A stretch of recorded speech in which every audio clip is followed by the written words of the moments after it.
Hi, and welcome back to the Church Renewal podcast from Flourish Coaching. I'm your host, Alan Edwards, and we're dropping in your feed today with one of our special listener question episodes. We put out on Facebook and Twitter to our friends and to our colleagues that we're starting this podcast, and we just basically said, what do you want to talk about when it comes to the renewal and revitalization of churches? I've got Matt Bowling, Flourish's Executive Director, here with me today, and we're looking forward to digging into some of these. We'd love for you to join the conversation with us. So you can reach us by email. I'm alan@flourishcoaching.org. That's ALLAN. You can reach our director, Matt, at flourishcoaching.org by email as well. You can always connect to us on Facebook at tinyurl.com/flourishfb or on Twitter, flourishcoach1. That's flourishcoach and the number 1. Share your thoughts and questions, and maybe you'll be featured on a future episode here of the podcast. Flourish exists to set ministry leaders free with the gospel so that they can be effective wherever God has called them. When pastors or churches feel stuck, our coaches come alongside them to renew their hope and help them gain strategic clarity. All right, let's dig in and explore the ways that Jesus is renewing his church. We're back on the Church Renewal podcast, taking listener and colleague questions and comments as we think about the conversation around church renewal. I've got Matt Bowling, Executive Director of Flourish, in the studio with me today. Hey, Matt, how's it going? Hi, Alan. How are you? Oh, better than I deserve. Excellent. Wait, is this the Dave Ramsey podcast? No! So we have a comment from Dan in Pittsburgh. Dan asks, what criteria are used to discern when a church needs to be revitalized or renewed? Matt, what do you think about that issue of criteria? Most of the time when people are thinking about this, it's because they have been pushed into it because they can no longer pay their bills. Okay. Or they find that they lose a pastor and they don't think that they could pay to hire a new pastor. So most churches are waiting until they're basically pushed up against the money wall before they do that, right?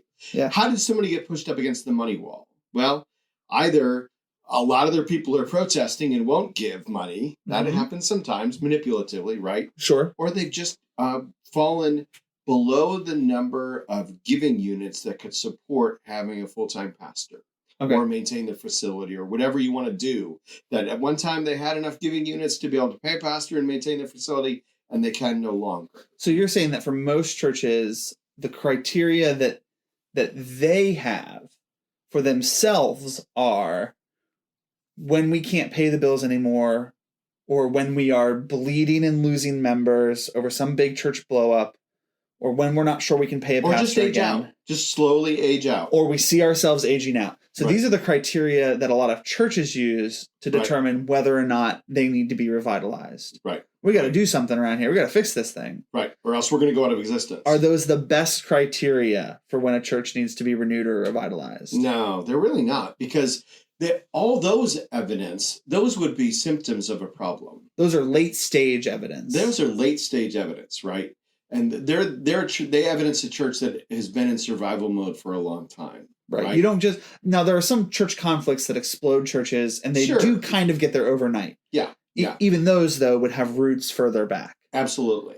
So how do you keep from getting there, and what are healthier ways to look at it? Maybe that's the way we want to think about framing this question. So I think that there are biblical criteria that Jesus gives us. Just think through the letters in Revelation. Just take those, read those letters, write down on a yellow pad or type on your computer. What are the kinds of issues that churches fall into? Read through Paul's letters.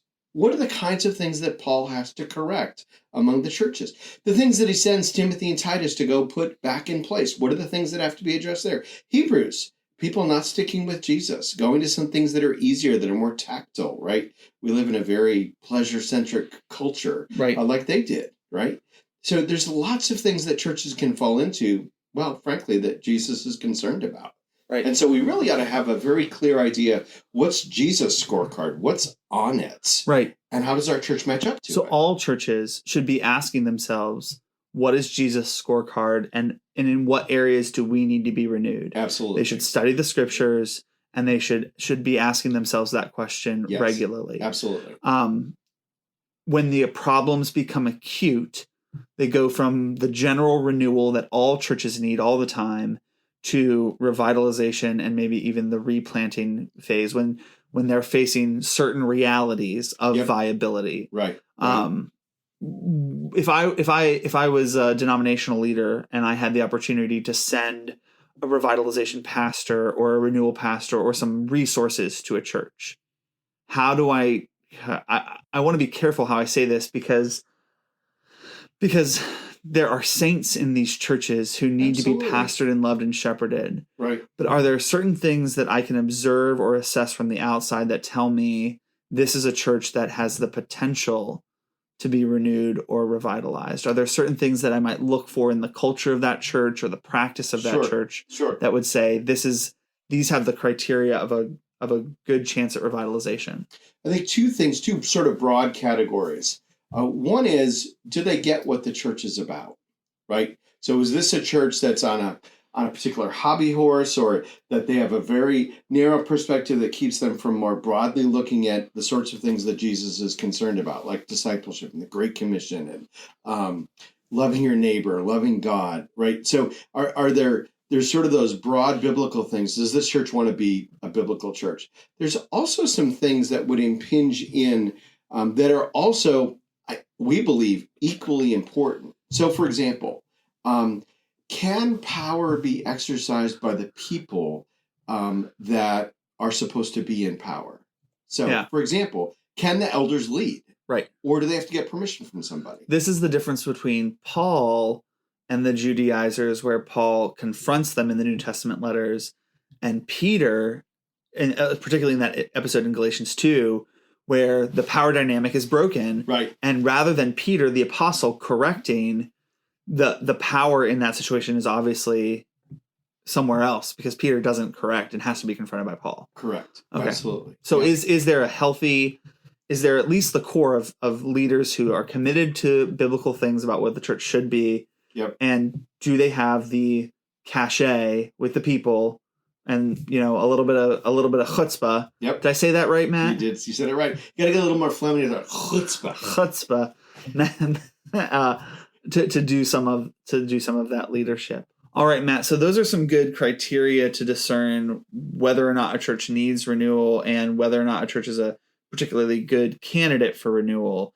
Dan goes on to ask us, what defines a healthy church? Now, that could be just the title of this whole podcast. Sure. Right? Yep. But in particular, if we're talking about criteria, Mm-hmm. what are the criteria that you look for in a church to say, yes, this church is healthy, no, this church is unhealthy? So when we do a church health assessment, one of the things that Flourish does is we do church health assessments. We're looking at, I'm just going to kind of rip down this list real quick and just tell you what they are with very little comment, right? So we're looking for a church, whether a church is committed to the Great Commission, right? Is that their central focus? We're looking at, Jesus took the 10 Commandments, right? And the Jews of his day had made them into 605 that they thought they were keeping. Jesus takes the 10 Commandments and squishes them down to 2 that everybody knows that they're not keeping, right? So he's looking at love of God and love of neighbor. So does the church love God? And does the church demonstrate their love for the people within the church, their near neighbors, and their physical neighbors that are outside of the church? We're looking at gospel centrality. When you look at the Apostle Paul, the entire way that he ministered to those churches that had lost their way was to re-preach the gospel to them. He viewed all of their problems as gospel problems. And so we're looking to see, does the church have the gospel at the center, like Paul would have ministered to those churches? We're looking at whether a church makes use of the means of grace in their Sunday services, right? Word, prayer, and sacraments, and then also in families and in people's personal lives. Is that actually what's going on? Is that how people envision growth in Christ happening? We look for something that may be surprising, but in some circles, biblical church membership. So there were accountable people that were within those local churches that we see in the New Testament. And so this is an important thing to us, and is it being practiced? Also, biblical church leadership. Are there leaders? Are they people who are of good repute? Are they people that the congregants want to imitate, right? Imitate their faith. Sure, yeah. Right? Hebrews 13:7. Look at the outcome of their way of life. Imitate their faith. Are they examples to the flock? Do they lead in these traits? particularly the outward ones, right? And then transformation and reformation, we're trying to look at a church and say, obviously, with Jesus coming, giving all those letters, giving letters in Revelation, Paul's letters being inspired, God is very interested in churches that have lost their way, finding their way again. And so one of the things that we look at a church is, are they willing? Are they willing to change? Are they willing to be different? Willing to own their need for renewal? Right. So we call those in our ministry biblical culture dynamics, right? That's the dynamics of a biblical culture. We're also looking, do you want me to go on to these? Yeah, I think so. I think before you do, though, I think it's important for us to also say, when we ask the question, what defines a healthy church? On this side of glory, is any church ever going to be perfectly healthy? No. So all churches need to be renewing and revitalizing all the time? All the time. Just like individual Christians still have sanctification to go, so do churches. So this first set of criteria, that's what Flourish looks for in a church. Is your church's culture shaped by the Bible and what the Bible says your cultural dynamics should be? Now, this second set of criteria that Flourish looks at, you call renewal culture indicators. Does that mean these are the kind of flags you're looking for that tell us, yes, this is a good candidate for renewal? Yes. So these are like what we would say are the cultural fruits of a church that is ready for renewal.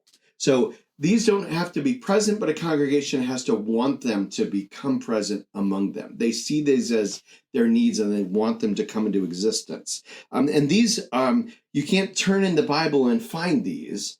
These are things that are studied, things that are implications of what's in the scriptures, things that researchers have found are important. And so we'll give you these as well, as we look at these in our church health assessment as well. The first is cultural homogeneity or diversity. So and the easiest way to get a hold of this is does a church want to reflect its zip code? Okay. So we're not talking about just making sure that we have different kinds of people in our congregation. Correct. Cultural, a church that is ripe for renewal is one that desires to reflect the community wherein the church is situated. Absolutely. Okay. And they're willing to own that there are a lot of cultural dynamics about the way that they do church and think about things, leadership, musical forms. They recognize that it's not just that they have no culture, but that every church has got a culture, and they're at least open and they're curious about it, and curious that the cultures that are within their zip code are represented as well in the church. So that's one of these renewal culture indicators. Another one we mentioned at other times in the podcast is power dynamics, right? So do the people who, when you pull out the church directory and you see who are the leaders, do those leaders have permission to lead? Or are there people that you have to get permission from in order to lead? And so can leadership actually be exercised by the pastor, by the leaders together? Or are there interpersonal conflicts that haven't been resolved and that keep leadership from going forward? Are there power brokers? Are there sacred cows? Things that Jesus is not all that concerned about, but people in the church have made primary. A third renewal culture indicator, again, these are things that we would say that make a church, show that a church is ripe for renewal, is a discipleship culture. So a biblical thing is that we're committed to the Great Commission. We're committed to making disciples, right? A discipleship culture is looking at it and saying, is that actually happening? Is there a plan? Are we bringing people along? Yes. I know where I am, and my church has said to me, if I want to continue to grow as a disciple of Jesus, here are the next steps that I take along what you call a discipleship continuum, right, Matt? Absolutely. So this would be one of the fruits of us meditating and thinking about simple church. Is there clarity, alignment, focus, direction? Is there movement, right? And so is there a plan to actually help people move along? And are people experiencing that in the culture? Another one would be what we would call intentional faithfulness. This is our way of trying to say that to actually be faithful as a church is to think about the church itself as a missionary tactical force, that there's a great intentionality about the way that we go about things. And so that's really looking outward, right? Are we committed to loving and serving the neighborhood where the church is situated? Are we about actually about the Great Commission and faithfully going about it like missionaries would in our neighborhood? Do we care for our non-Christian friends and neighbors? Another cultural indicator has to do with hospitality. Are we hospitable among people that are already in the church? Do we prioritize care for other people? By hospitality, you mean I have you over to my house for pizza, right? That's certainly one of the ways that it could happen. Yeah. There's probably more ways, right? Now, see, a lot of people's experience with hospitality is it's exhausting. I have to get my house cleaned up. I have to really present to you a perfect front. Absolutely. For you to come in my life. Is that the kind of hospitality you mean? No, not at all. Biblical hospitality is that I actually make time for relationships with people. And a lot of times that's spent over a meal. That could be done a lot of different ways. And it doesn't have to meet a certain particular standard or something like that. That's a great mistake. But one of the things that's important for people in your community that don't know Jesus is they'll know whether you actually really care about them. And a lot of people, the way that they feel cared for is that you spend time with them in your home. It can be messy. There can be toys everywhere. You can say, excuse the mess. But what people will know is whether you actually care and love about them. You actually love them, right? Sure. And so hospitality is super important. Here's a question we would ask. Is there intentional care for people who are unlike the people of the congregation? So can anyone in your zip code find a home in your church? Then the last one that we look at of these renewal cultural indicators is what we would call gospel apprehension. So a biblical cultural dynamic is gospel centrality, but the renewal cultural indicator that correlates to that says, is this a church that's ripe for renewal, is are people actually experiencing change under the gospel? Is it the driving and motivating force in the faith and obedience of people? Are people exploring the gospel more deeply in their discipleship? So are they going deeper with the gospel and wider with the gospel? And the reason that we say that we're not just committed to it sort of notationally, but people are actually experiencing it, is that's what all the letters of Paul expect. That as people understand the gospel more deeply and apply it more broadly, that the health of the church increases. And so we're looking at that, and we want to see that in a congregation that's ripe for renewal. That's great. So what are the criteria for a healthy church? How do you know if a church needs renewal revitalization? These are great questions, Dan. Matt, thank you for sharing Flourish's perspective on some of these.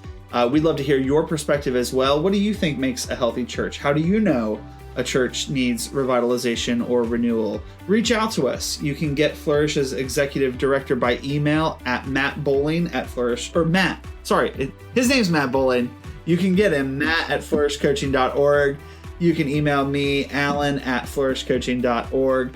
You can check in on our Facebook, tinyurl.com/flourishfb. Please rate the podcast, comment, subscribe, share it with a friend so that we can broaden this conversation about church renewal. There's a reason that Flourish is invested in the conversation about church renewal, and it's this. We believe there's only one fully sufficient reason that this day dawned. Jesus is yet gathering a people to himself, and he is using the church to do it. So please join us as we pray for the renewal of our churches and come and dig in with us into the ways that Jesus is renewing his church.